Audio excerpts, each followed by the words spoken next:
결혼식에 대한 화려한 로망을 채우는 게 아니라면 충분히 월 100만 원으로도 결혼 준비할 수 있습니다. 안녕하세요, 타미입니다. 지난 영상에서 3월까지 저의 총 결혼 준비 비용을 오픈했고 현명하게 예산 짜고 지출할 수 있는 팁 3가지를 말씀드렸습니다. 아직 안 보신 분들은 오른쪽 위에 영상 띄워 놓을게요. 먼저 시청하고 오시면 좋을 것 같습니다. 이번 영상에서는 제가 지금까지 결혼 준비하는데 지출한 비용을 오픈할 건데요. 월별로, 항목별로 얼마를 지출했는지 이야기해 보려고 합니다.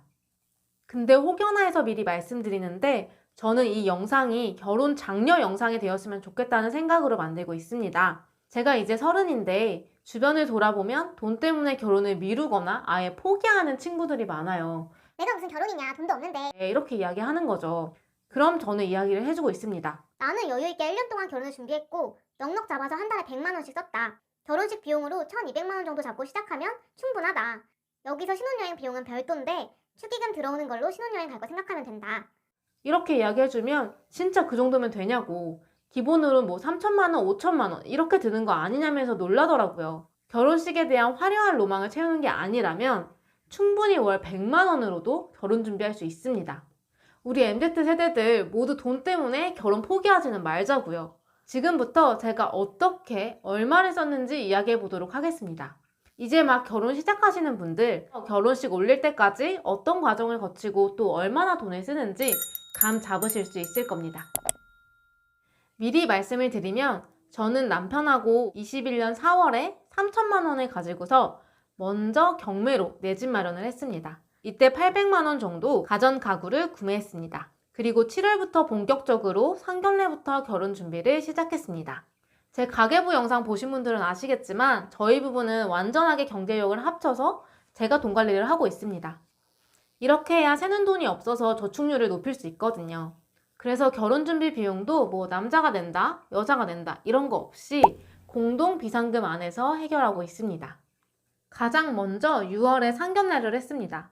상견례 비용은 1인당 48,000원, 8명이 식사해서 총 38만 4천원을 썼습니다.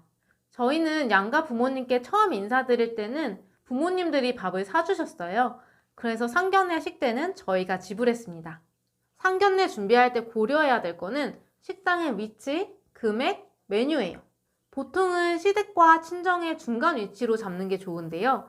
저희는 시댁에서 좀 배려를 해주셔서 신부 부모님 댁 근처인 용인으로 위치를 정했습니다. 메뉴는 보통 한식, 중식, 일식 코스 중에서 고르는데 가장 무난한 건 역시 한식인 것 같습니다. 저희는 한식집으로 찾았어요. 금액은 1인당 5만 원 미만인 곳으로 알아봤고요. 상견례 식당으로 유명한 뭐 긴자, 경복궁 이런 곳들이 있었는데 보통 5만 원이 넘더라고요. 그래서 유명한 식당은 아니더라도 한적하고 분위기 좋은 한정식집을 찾았습니다. 만약 부모님이 추천해 주시는 곳이 있다면 그곳으로 정하는 것도 좋을 것 같습니다. 아무래도 어른들 입맛에 맞다는 뜻이니까요.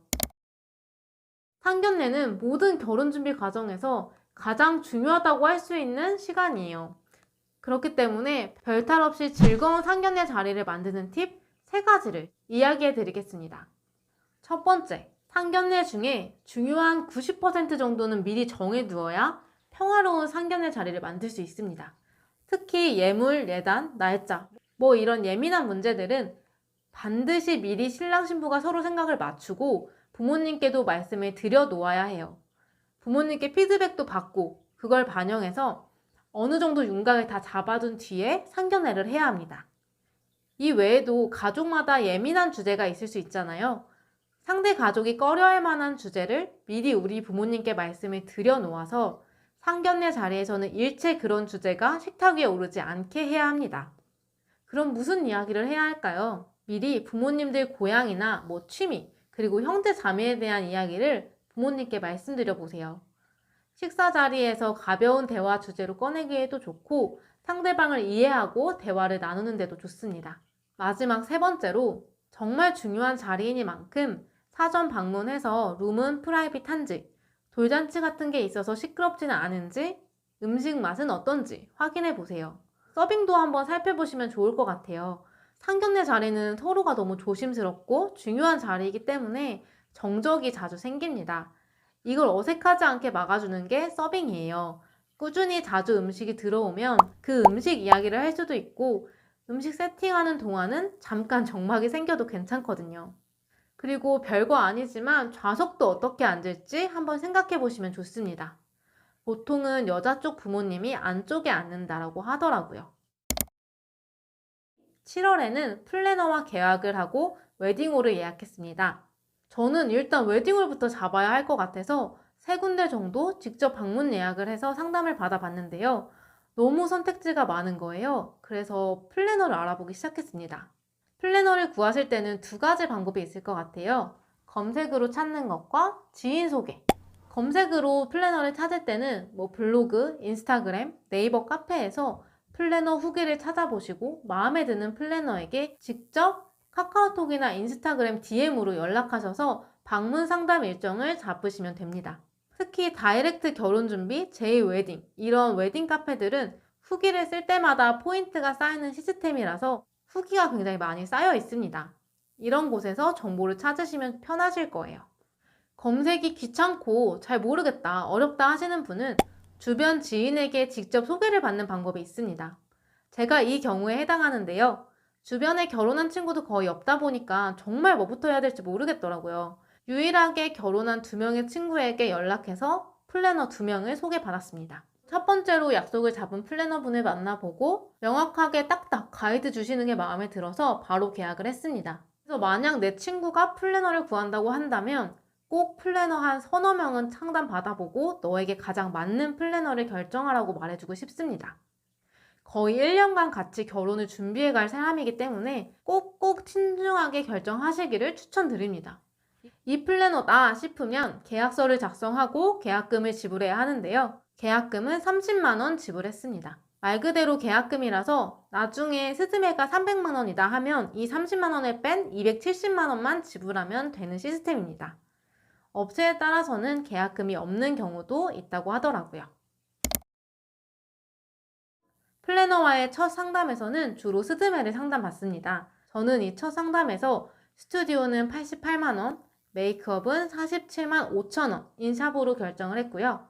드레스는 116만 원 업체 1개랑 160만 원 업체 2곳을 투어하기로 결정했습니다. 미리 말씀드리면 비싼 160만 원대의 드레스로 결정을 하게 되었고요. 총 스드메는 305만 5천 원에 계약했습니다. 보통 스드메에는 추가금이 굉장히 많이 붙어요. 드레스를 업그레이드 한다거나 스튜디오 원본비, 앨범 비용 같은 게 추가로 덕지덕지 붙는 경우도 많은데요. 저는 그런 건 전혀 없이 깔끔하게 305만 원에 진행했습니다. 스드메에서 스튜디오는 무이에서 진행을 했는데요. 이 업체는 직접 비용을 지불해야 하는 시스템이라서 계약금의 50%인 44만 원을 무이로 직접 지불했습니다. 드레스랑 메이크업은 표에서 보시다시피 3월에 70%, 6월에 30%를 플래너 업체인 르웨딩에 지불했습니다. 참고로 플래너와의 상담에서는 마음껏 궁금한 걸 물어보셔도 괜찮습니다. 그리고 스드메 중에서 만약에 나는 하고 싶은 스튜디오는 결정이 되었다. 그렇다면 드레스랑 메이크업 이렇게 2개만 상담을 받거나 혹은 드레스만 상담을 받거나 이렇게 선택적으로 계약을 하는 것도 가능합니다. 저는 플래너님한테 따로 요구한 건 없었고요. 오로지 내 예산 안에서 가장 좋은 옵션을 제안해달라고 요청을 드렸습니다. 근데 상담을 받다가 좋은 업체들을 보다 보면 스드메 300만 원도 갔다가 400만 원도 갔다가 그러거든요. 이때 내 초기 예산을 계속 생각을 하면서 조정을 해 나가야 합니다. 그리고 예산을 잡으실 때 물가 상승에 따라서 스드메 비용도 연간 한 100만 원 이상씩 올라갈 수도 있다는 걸 고려하셔야 합니다. 실제로 제가 진행한 스드메 업체는 각각 작년 대비 적게는 30만 원에서 60만 원까지 비용을 올렸다고 해요. 그러니 저처럼 그래도 아끼면서 결혼해야지 라고 생각하시는 분들, 친구들하고 금액 비교하실 때 물가도 꼭꼭 고려하시길 바라겠습니다. 당일 연도 금액으로 보셔야지 작년, 재작년 금액이랑 비교하다 보면 속이 쓰릴 수도 있습니다.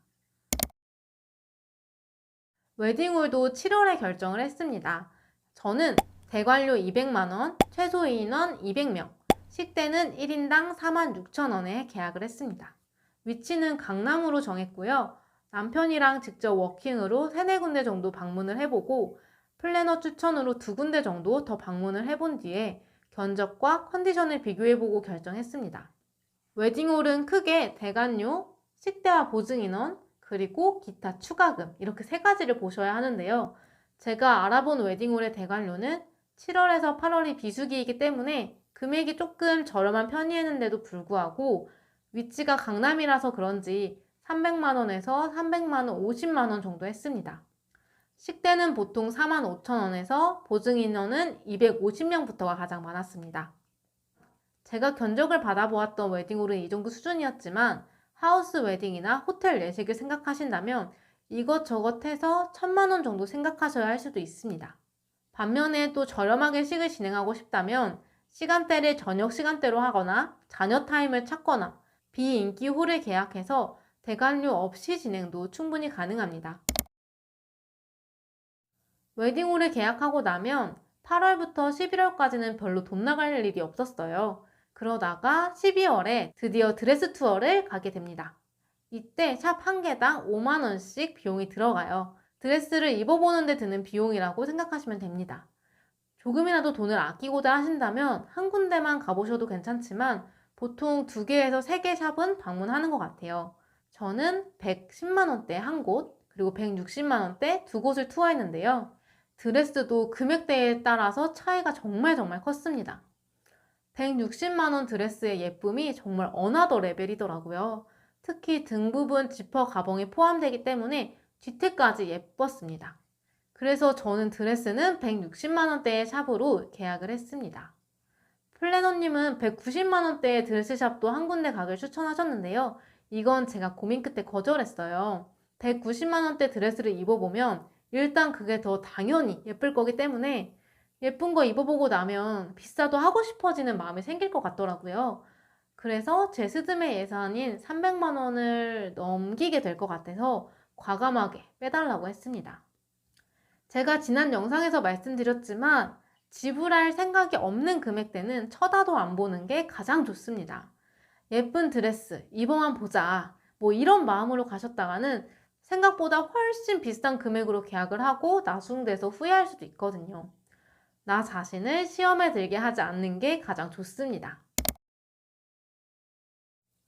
다음으로 본식 스냅 업체를 알아보고 53만 원 중 계약금 20만 원을 지불했습니다. 저는 스냅 사진은 지인 찬수를 쓸 수 있어서 아주 합리적인 단가로 진행할 수 있었습니다. 2인 스냅이지만 한 명인 제 친구를 서비스로 받아서 사실상 한 명 스냅 비용으로 진행을 했거든요. 요즘은 본식 DVD도 많이 하시는 분위기인데요. 저는 그냥 친구들한테 사진뿐만 아니라 영상도 많이 찍어달라고 부탁하려고 해요. 저만의 선택과 집중입니다. 1월에는 신랑 맞춤 예복을 맞추러 갔습니다. 총 121만 원에 예약을 했고요. 계약금으로 절반인 60만 원을 지불했습니다. 원단은 이태리 원단, 구두, 벨트까지 포함된 금액이고요. 여기에 보통 웨딩 촬영용으로 양복 2벌을 대여해 주는데 저는 그 웨딩 촬영 시간이 2시간짜리 세미 촬영이었어요. 그래서 2벌까지는 필요가 없었고 양복 1벌만 대여를 하고 대신에 촬영과 본식 때까지 키높이 구두를 서비스로 대여받는 조건으로 계약했습니다. 계약한 1월에 치수를 쟀고 한 달 정도 뒤에 다시 방문을 해서 가봉을 해보게 됩니다. 이때 보통은 다이어트를 하기 때문에 체형이 조금 변할 수 있거든요. 이 가봉할 때 몸에 다시 맞춰서 한번 조정을 하는 거예요. 이렇게 가봉을 하고 또 한 달 뒤인 3월 웨딩 촬영 전날에 방문해서 완성된 예복을 픽업하고 잔금을 지불했습니다. 이제 예물을 구매하게 됩니다. 웨딩 밴드와 가방까지 총 962만 원 지출을 하였어요. 저는 원래는 예물도 안 할 생각이었거든요. 손이 안 이뻐서 사실 뭐 반지 끼는 것도 안 좋아하고 커플링도 이렇게 이미 있고 또 돈 모아야 되는데 예물은 금액 단위 자체가 크잖아요. 그래서 안 하고 싶었는데요. 예물에 대해서는 저랑 신랑이랑 부모님이랑 다 생각이 달랐어요. 저는 아무것도 안 하고 싶다. 신랑은 다이아 반지는 해주고 싶다. 부모님은 내가 선물해 줄 테니까 해라. 아무것도 부모님께 지원을 안 받으려고 하니까 또 부모님이 속상해 하시기도 했고 굉장히 좀 완강하게 말씀을 하셔서 명품 가방과 웨딩 밴드는 선물로 부모님께 받았습니다. 962만 원이니까 저희 총 결혼 준비 비용의 절반 정도를 차지해요. 이렇게 큰 돈을 지출해야 하는데 제가 아무렇게나 돈을 쓰진 않았겠죠? 정말 많이 알아보고 발품 파느라 몸살이 날 정도였습니다. 그 후기는 다음 영상에서 또 말씀드리겠습니다. 오늘도 여기까지 영상 시청해주셔서 너무너무 감사드리고요. 좋아요와 구독, 알림 설정까지 부탁드리겠습니다. 감사합니다.